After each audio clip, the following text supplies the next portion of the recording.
Hey everyone, it's Tara. Welcome back to my channel. Today I'm going to be doing the Picture This Book tag. This book tag was created by Spreadbookjoy and Sheila Swearingen, and I was actually tagged by Talia from Bandana Book Mom. So thank you so much for tagging me, Talia. And this one is where you look at like children's picture books and see what they remind you of now. So if you want to see what this book tag has in store, just keep watching.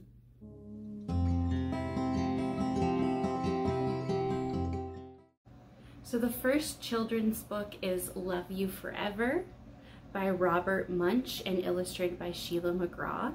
So this one is a sweet children's book, and the question is, name a book you imagine you'll love forever. And the one I chose for that is The House in the Cerulean Sea by T.J. Klune. This is just a beautiful story about kind of a man who's like a caseworker for youth, and he'll go into like magical youth orphanages, and he kind of sees if like they're treating them right or if they're running correctly. And so he's sent to the House in the Cerulean Sea, which kind of like houses some magical youth that are considered dangerous. And so like he gets there and he's not sure what to expect, and he ends up meeting Arthur Parnassus, who's like the master of the orphanage, and it kind of has some fun like children characters, and then there's a love story.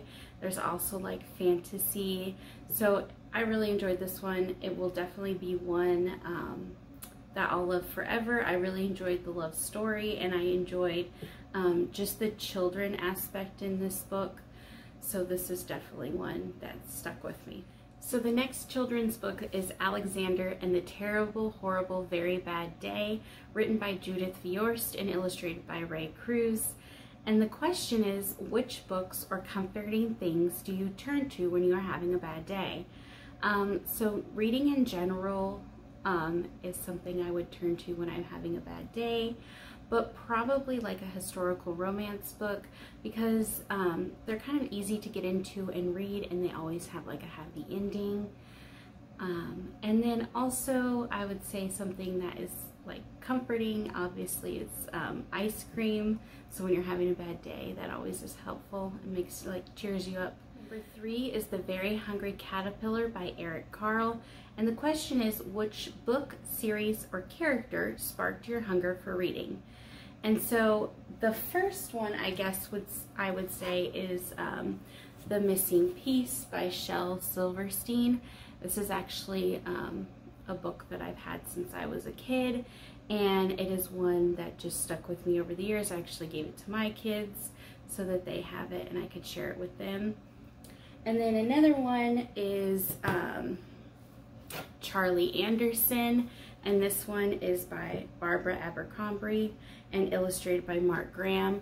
So this one is actually about two little girls, or their sisters, and they have a cat named Charlie, and then their parents end up getting a divorce, and they have to live in separate houses, so they move away. And then Charlie like goes out, and he kind of like goes missing during part of the day, and the girls get worried, and come to find out he's actually staying with another family, and it's just a really cute kids story, and I ended up buying it for my kids so that I could share it with them. And I guess as I got like into like teenagehood, the Angels Trilogy by Lurleen McDaniel was a good one, and that one is about a girl who is sick, and she befriends like her hospital roommate Rebecca, and she's Amish, and while her mother is away, they like kind of support her. Her whole family supports her while she's kind of in the hospital alone.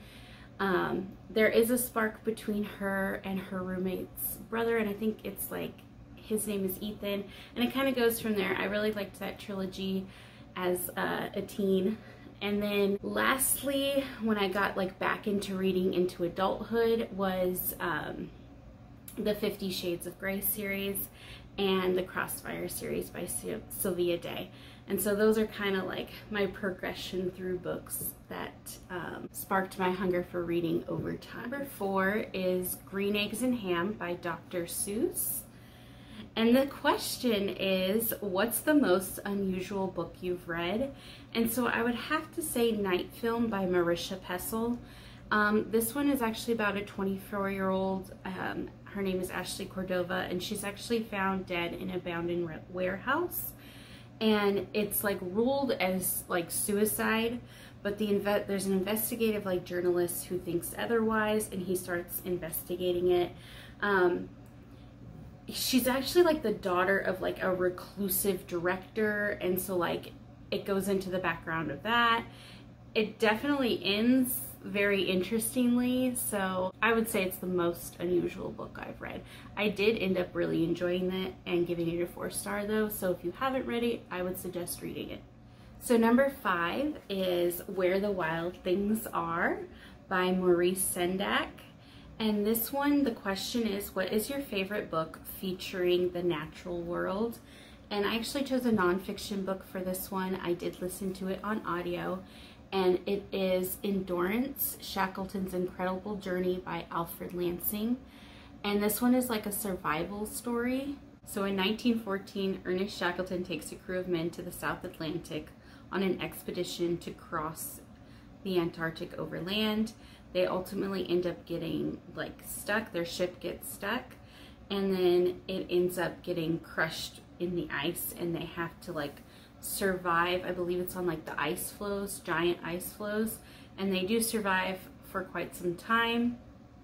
And what I will say is it is a survival story, so the first thing to go are the animals, so if that's something that you don't like hearing about or reading about, maybe don't, but I think it was a very good story, and I enjoyed listening to it. So number 6 is Goodnight Moon by Margaret Wise Brown and illustrated by Clement Hurd.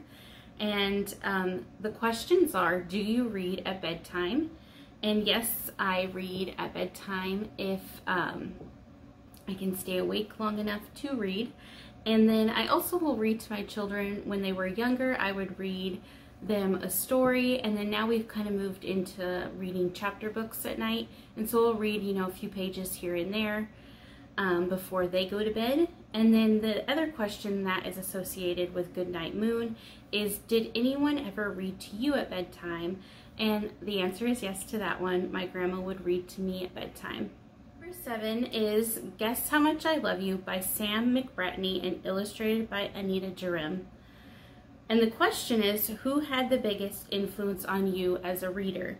And I would probably say teachers had the biggest influence on me as a reader.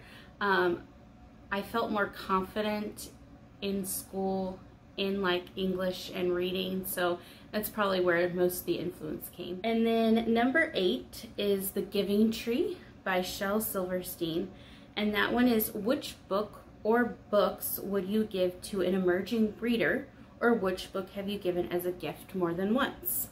And so any like Sandra Boynton book is good as like I've given these as like baby shower gifts because they're always fun board books for children.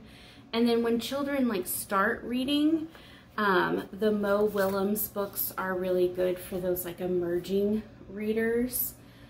Because they have like repetitive sentences or repetitive words, and they're kind of like short reads for them. So I really liked this book tag.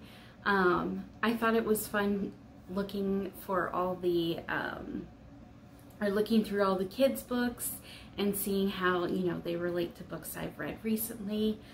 And I just want to thank Talia again from Bandana Book Mom for tagging me in it. It was a lot of fun.